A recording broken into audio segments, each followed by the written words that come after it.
अभी हम लोग उपस्थित हैं एग्जाम टूर चैनल पर और आपसे बता दें डॉक्यूमेंट्स को लेकर क्या क्या डॉक्यूमेंट्स आपके पास होना चाहिए BSSC inter level form apply करने के लिए।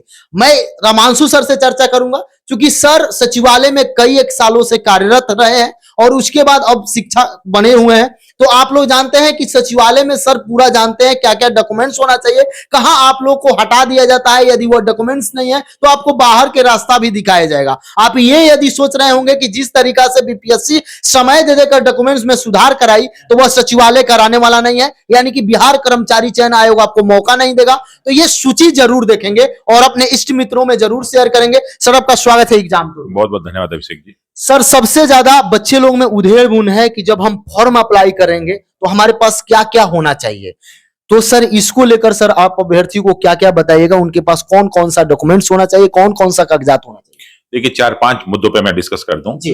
पहला तो जो है जन्म तिथि को लेके, जो जन्म तिथि आपके 18 वर्ष मांगी जा रही है वो 1 अगस्त 2023 से मांगी जा रही है। अब बहुत सारे बच्चे ऐसे हैं जो इंटरमीडिएट तो पास हैं लेकिन उनका उम्र जो है 18 साल से कम है जी, इस महीना में पूरा हो रहा है, इस महीने, तो फिर वो नहीं आ पाएंगे, केवल अगस्त 1 अगस्त 2023 तक वाले ही आ पाएंगे। अच्छा, दूसरी चीज हो गया तो ये आय का क्लियर, मतलब ये एज का क्लियर हो गया। अब 3 प्रमाण पत्र बचे, एक तो आय का बना, तो आय वाले में आपके एनसीएल भी हो जाता है, नॉन क्रीमी लेयर भी हो जाता है, प्लस ईडब्ल्यूएस वाला हो जाता है। तो जिन लोगों को भी इसका लाभ लेना है तो ये आय जो है बदलती रहती है, इसलिए आप इसलिए आपको आय प्रमाण पत्र तो बना लेना है नया एकदम नया बना लेना है, एनसीएल वाले भी और ईडब्ल्यूएस वाले भी। अब बचा जो है आपका जाति प्रमाण पत्र और जो है आपका निवास प्रमाण पत्र। तो देखिए निवास प्रमाण पत्र और जाति में क्या है कि वो कभी बदलती नहीं है। नॉर्मली जो है निवास बदलता है तो वो अगर थोड़ा बहुत पुराना भी रहे तो चल जाएगा, लेकिन कोशिश कीजिए कि नया ही बना के ले जाइए, क्योंकि बीएसएससी क्या कर दे कोई ठीक नहीं है। तो कोशिश कीजिए सारी की सारी चीजें नई बनवा लीजिए, क्योंकि ये मौका फिर 9 साल बाद मिला है ना, तो हो सकता है फिर 9 साल बाद मिले, तब उस लायक अपना रह जाए। तो बेहतर ये है कि चाहे एनसीएल हो, ईडब्ल्यूएस के लिए, चाहे नॉन क्रीमी लेयर के लिए आय प्रमाण पत्र, उसका जो है आपका जाति प्रमाण पत्र, निवास प्रमाण पत्र, इसके साथ साथ जो भी डॉक्यूमेंट्स लगने हैं सब नया ही बना के ले जाए तो आपके लिए बेहतर होगा। सर मतलब साफ कहने का अर्थ हुआ कि आय जाति निवास नया बनवाएं और तब एनसीएल के लिए अप्लाई करें, या ईडब्ल्यूएस है तो आप ईडब्ल्यूएस के लिए, या एससी एसटी से आते हैं तो आप अपना सभी डॉक्यूमेंट्स को क्लियर रखें, नया रखिएगा तो बेनिफिट होगा। सर ये डॉक्यूमेंट्स हो गया। बहुत सारे अभ्यर्थी के पास ये टेंशन होता है, जैसे मैट्रिक का जो ओरिजिनल प्रमाण पत्र होता है वो 2 साल बाद आता है, इंटर का जो ओरिजिनल होता है वो 2 साल बाद आता है। अभी तो फॉर्म अप्लाई करते समय कोई दिक्कत नहीं है, आपके पास नहीं भी है तो भी आप भर सकते हैं। एक समस्या सर लेकर है, बहुत सारे गांव देहात के जो अभ्यर्थी हैं, पढ़ते हैं, सब कुछ जानते हैं, लेकिन उनको यहां टेंशन हो रहा है कि क्या हम आईटीआई किए हैं या क्या हम डिप्लोमा किए हैं तो फॉर्म अप्लाई कर सकते हैं। देखिए बेसिकली इसमें इंटरमीडिएट दिया है, इंटरमीडिएट में क्या कि हाई स्कूल पास के बाद जो भी डिग्री होती है, तो हाई स्कूल पास के बाद ही आप डिप्लोमा करते हैं, हाई स्कूल पास के बाद ही आप आईआईटी करते हैं, आईटीआई करते हैं, और हाई स्कूल पास करने के बाद भी आप 10+2 इंटरमीडिएट करते हैं। तो ये तीनों डिग्रियां समकक्ष हैं। तो ये तीनों चाहे डिप्लोमा किए हों, चाहे आप आईटीआई किए हों, चाहे 12th पास, चाहे संस्कृत बोर्ड से, कोई भी बोर्ड हो, 10th के बाद अगर आपने कोई भी 2 साल का कोर्स किया है तो आप इस पोस्ट के लिए अप्लाई कर सकते हैं। सर जो अन्य राज्य के अभ्यर्थी हैं, जैसे ये तो बिहार के हो गए तो उनके पास आय जाति निवास सब कुछ होना चाहिए, अन्य राज्यों के जो यूपी के हो गए, झारखंड के हो गए, अलग राज्यों के हो गए, उनको भरने के लिए क्या डॉक्यूमेंट्स चाहिए? केवल मैट्रिक और इंटर होना चाहिए, बाकी कोई दिक्कत नहीं? देखिए उनको तो एनसीएल से कोई मतलब है नहीं, उनको जो ईडब्ल्यूएस वाले से भी कोई मतलब नहीं, कोई सब जनरल में काउंट होने वाले हैं, तो इसलिए उसमें कोई बहुत बड़ी समस्या नहीं है।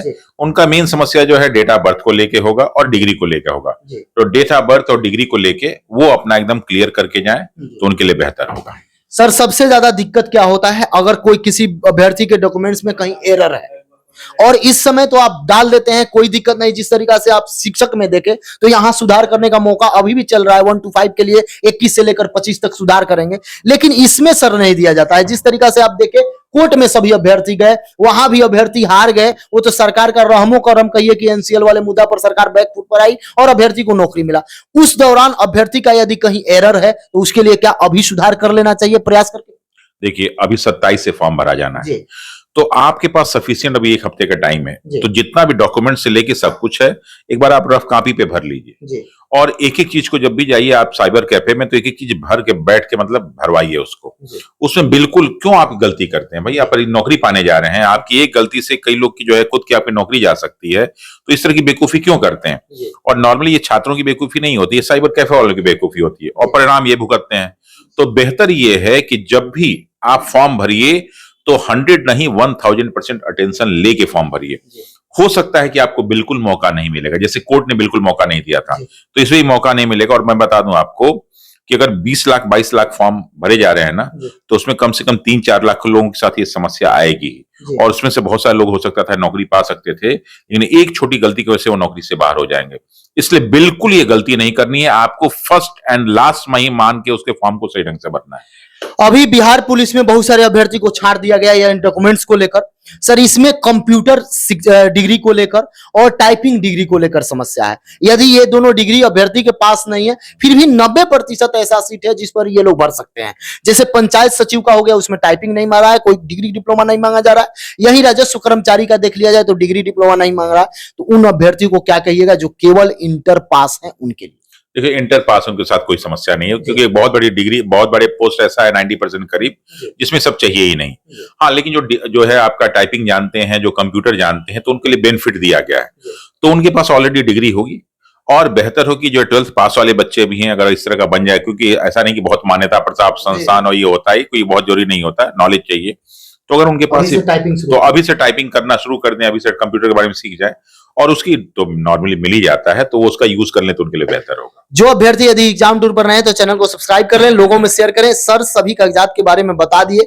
यदि आपका इसके बावजूद भी कोई डाउट हो, जैसे विवाहित महिला है, तो कल भी मैं चर्चा किया था कि उनका सब कुछ बनेगा अपने पिता के नाम से, किसी भी प्रकार का कोई दिक्कत नहीं होना चाहिए। तो भी आप कमेंट बॉक्स में कमेंट कीजिए। सर, समय देने के लिए बहुत बहुत धन्यवाद अभिषेक जी।